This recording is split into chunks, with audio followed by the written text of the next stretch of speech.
You, John Fitzgerald Kennedy, do solemnly swear. I, John Fitzgerald Kennedy, do solemnly swear. That you will faithfully execute the office of President of the United States. That I will faithfully execute the office of President of the United States. And will, to the best of your ability. And will, to the best of my ability. Preserve, protect, and defend the Constitution of the United States. Preserve, protect, and defend the Constitution of the United States. So help you God. So help me God.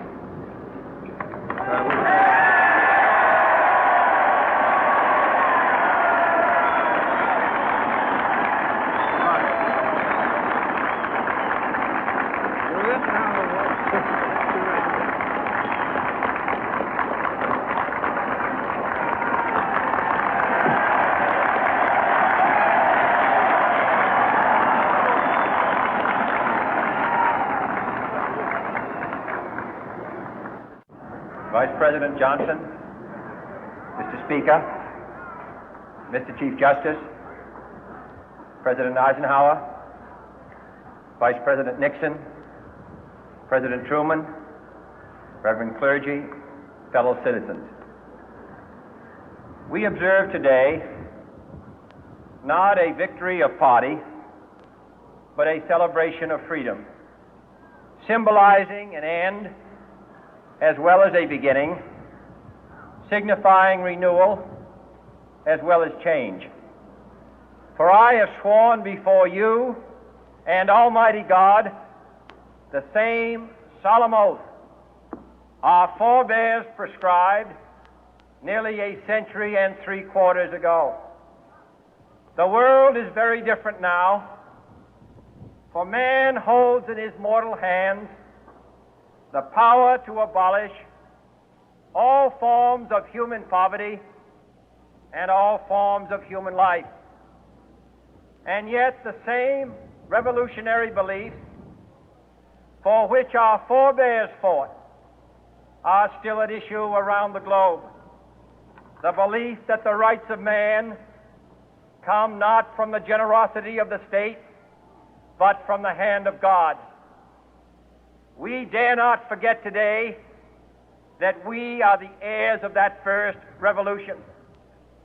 Let the word go forth from this time and place to friend and foe alike that the torch has been passed to a new generation of Americans born in this century, tempered by war, disciplined by a hard and bitter peace, proud of our ancient heritage, and unwilling to witness or permit the slow undoing of those human rights to which this nation has always been committed and to which we are committed today at home and around the world.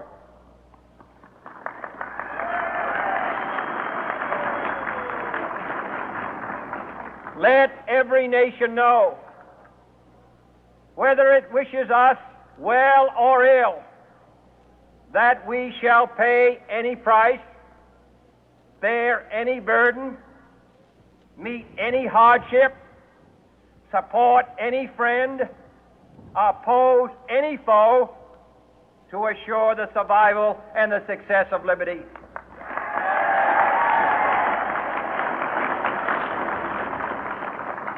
This much we pledge and more. To those old allies whose cultural and spiritual origins we share, we pledge the loyalty of faithful friends. United, there is little we cannot do in a host of cooperative ventures. Divided, there is little we can do, for we dare not meet a powerful challenge at odds and split asunder.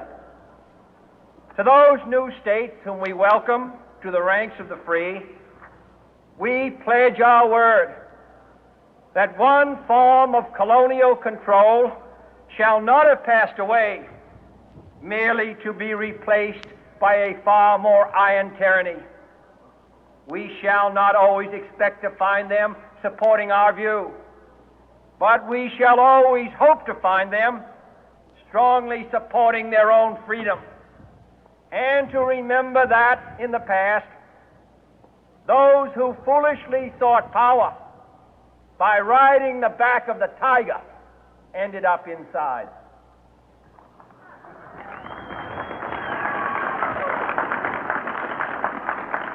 To those people in the huts and villages of half the globe struggling to break the bonds of mass misery, we pledge our best efforts to help them help themselves for whatever period is required, not because the communists may be doing it, not because we seek their votes, but because it is right.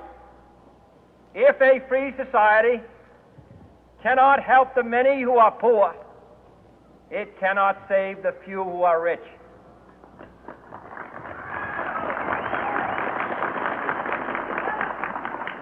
To our sister republics south of our border, we offer a special pledge to convert our good words into good deeds, in a new alliance for progress, to assist free men and free governments in casting off the chains of poverty. But this peaceful revolution of hope cannot become the prey of hostile powers.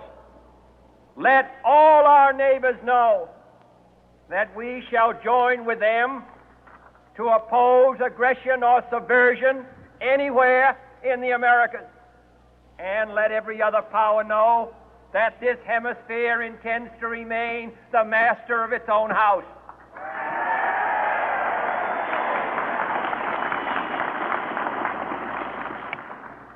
To that World Assembly of Sovereign States, the United Nations, our last best hope, in an age where the instruments of war have far outpaced the instruments of peace, we renew our pledge of support to prevent it from becoming merely a forum for invective, to strengthen its shield of the new and the weak, and to enlarge the area in which its writ may run.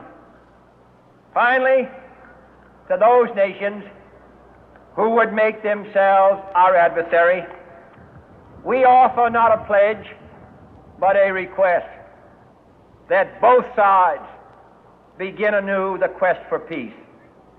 Before the dark powers of destruction, unleashed by science, engulf all humanity in planned or accidental self-destruction, we dare not tempt them with weakness, for only when our arms are sufficient beyond doubt can we be certain beyond doubt that they will never be employed.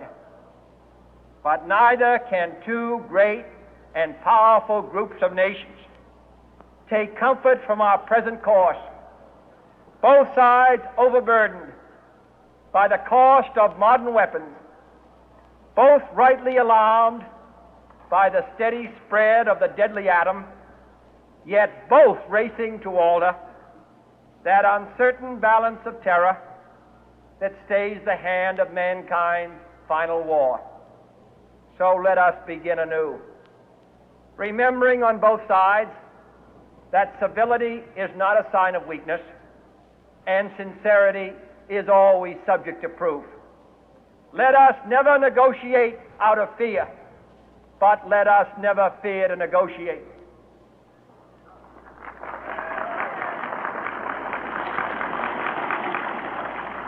Let both sides explore what problems unite us, instead of belaboring those problems which divide us.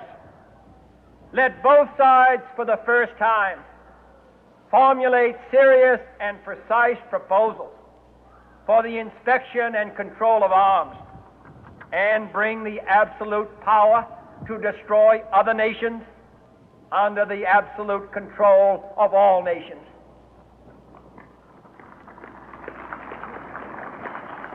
Let both sides seek to invoke the wonders of science instead of its terrors. Together, let us explore the stars